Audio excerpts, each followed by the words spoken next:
Is your southern lawn turning into a brown, crispy mess every summer? You're not alone. What if I told you that most of what you think you know about lawn care is actually working against you in this heat and humidity? It's true. The typical advice just doesn't cut it down here.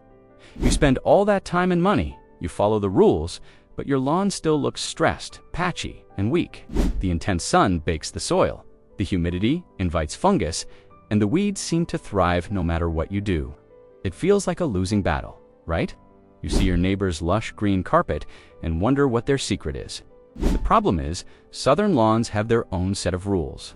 The combination of intense heat and suffocating humidity creates a unique high-stress environment for your grass. What works in cooler, drier climates can be a disaster here. It's a constant struggle against diseases, aggressive weeds, and just pure heat exhaustion for your turf.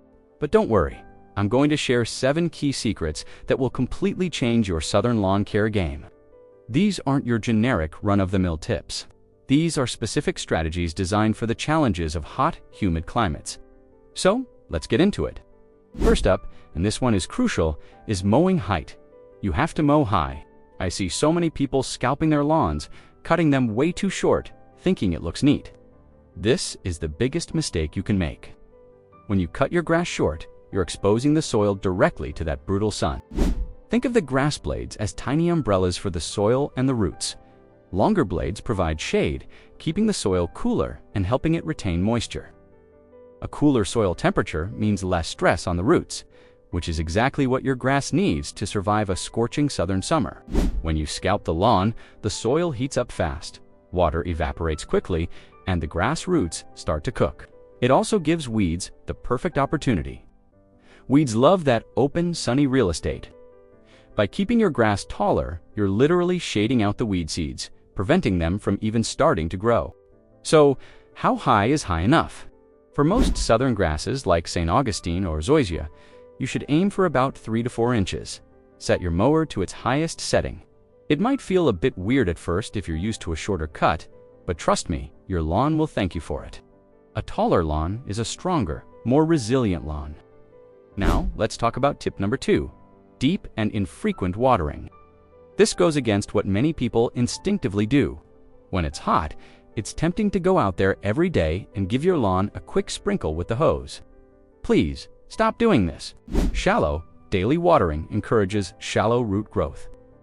The roots learn that they only need to stay near the surface to get water. But what happens when a real heat wave hits? Those shallow roots dry out and die almost instantly, and your lawn turns brown in a matter of days. The goal is to train your grass to grow deep roots. You do this by watering deeply but less often. We're talking about 1 to 2 times a week, max. When you do water, you want to apply about 1 inch of water across the entire lawn. How do you measure that? A simple way is to place an empty tuna can or a similar container on your lawn while the sprinklers are running. When the can is full, you've applied about 1 inch of water. This deep watering soaks the soil down several inches, encouraging the roots to chase that moisture downward. Deep roots can find water far below the surface, making your lawn incredibly drought-tolerant and resilient. It can handle the heat much better because it has its own underground water reserve. So, remember, water deep, not daily. The best time to do this is early in the morning, between 4 a.m. and 8 a.m. This minimizes evaporation and allows the grass blades to dry before nightfall, which helps prevent fungal diseases. This brings us perfectly to our third tip: fighting fungus proactively. Humidity is the #1 friend of lawn fungus. Diseases like brown patch and dollar spot thrive in warm, moist conditions. And once you see the signs, you're already playing defense. In the South, you have to be on the offense. Don't wait for brown circles to appear in your lawn. Apply a systemic fungicide as a preventative measure. Think of it like a vaccine for your lawn. You want to do this in late spring, just before the heat and humidity really kick into high gear. A systemic fungicide is absorbed by the grass and protects it from the inside out for several weeks.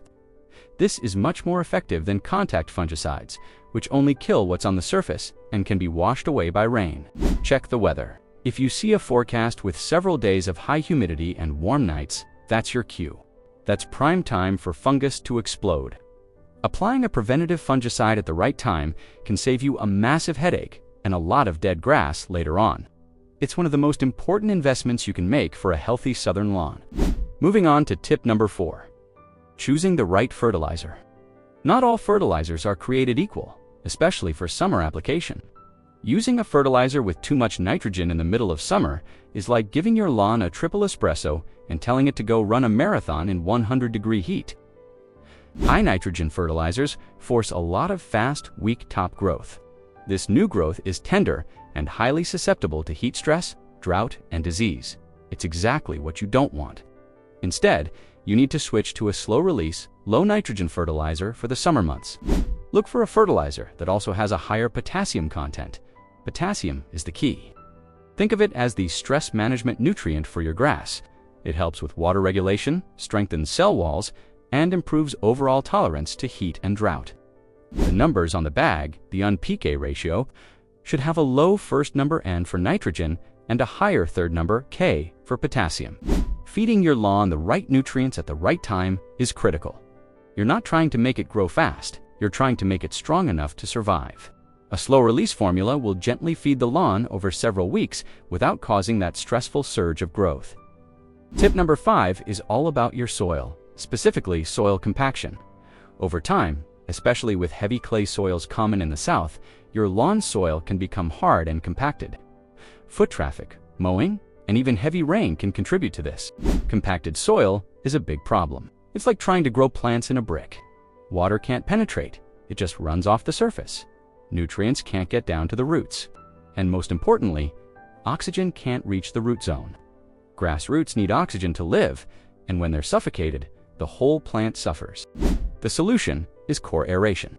This is the process of pulling small plugs or cores of soil out of the lawn. It's one of the single best things you can do for a struggling lawn. Those holes immediately relieve compaction. They allow water, air, and nutrients to get directly to the root zone where they're needed most. Aeration also helps break down thatch, that layer of dead grass and organic matter that can build up on the soil surface and block water and air. The best time to aerate warm-season grasses is in the early summer, when the grass is actively growing and can quickly recover and fill in the holes. You can rent an aerator or hire a professional. Your lawn will breathe a huge sigh of relief. Alright, tip number 6. Embrace the right grass type. This might sound obvious, but you'd be surprised how many people are fighting to grow a grass that simply isn't suited for our climate. If your home is new, the builder might have just thrown down the cheapest seed, not the best one for your area. For hot, humid climates, you need a warm-season grass.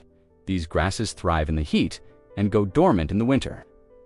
The top contenders are St. Augustine, zoysia, Bermuda, and centipede grass. Each one has its pros and cons.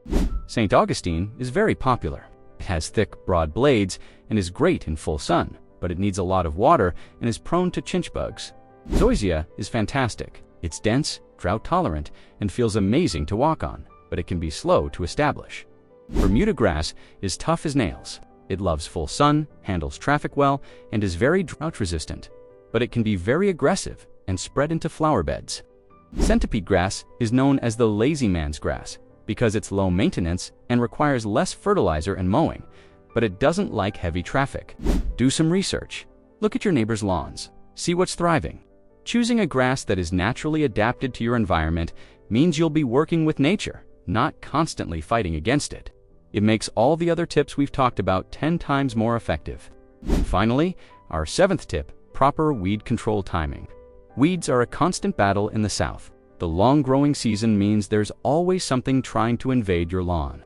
The secret is knowing when and how to attack. You need a two-pronged approach, pre-emergent and post-emergent herbicides. A pre-emergent is your shield. You apply it in the spring before the weed seeds, like crabgrass, even start to germinate. It creates a barrier in the soil that stops them from sprouting. Timing is everything. You have to get it down before soil temperatures reach 55 degrees Fahrenheit. But some weeds will always get through. That's where post-emergent herbicides come in. These are for killing weeds that have already popped up. However, be very careful applying these in the summer. Many post-emergents can stress or even kill your lawn when applied in high heat, usually above 85 degrees. Always read the label. It will tell you the safe temperature range for application. If it's too hot, it's better to wait for a cooler day or spot treat individual weeds carefully. A healthy, thick lawn, which you'll have from following the other tips, is your best defense. A dense turf will naturally crowd out most weeds. So, to recap these 7 game-changing tips for your southern lawn: mow high, at least 3 to 4 inches. Water deep and infrequently, about 1 inch per week. Fight fungus proactively with a preventative fungicide. Use a low in nitrogen, high potassium fertilizer in summer. Aerate your soil to relieve compaction. Choose the right warm season grass for your yard. And finally, use a smart, timed approach to weed control. Following these 7 strategies will transform your lawn from a stressed-out brown patch into a lush green oasis that can not only survive but thrive in the southern heat. It takes a little planning, but the results are absolutely worth it. You'll have a lawn that you can be proud of, one that's the envy of the neighborhood. Watch our next video to learn more.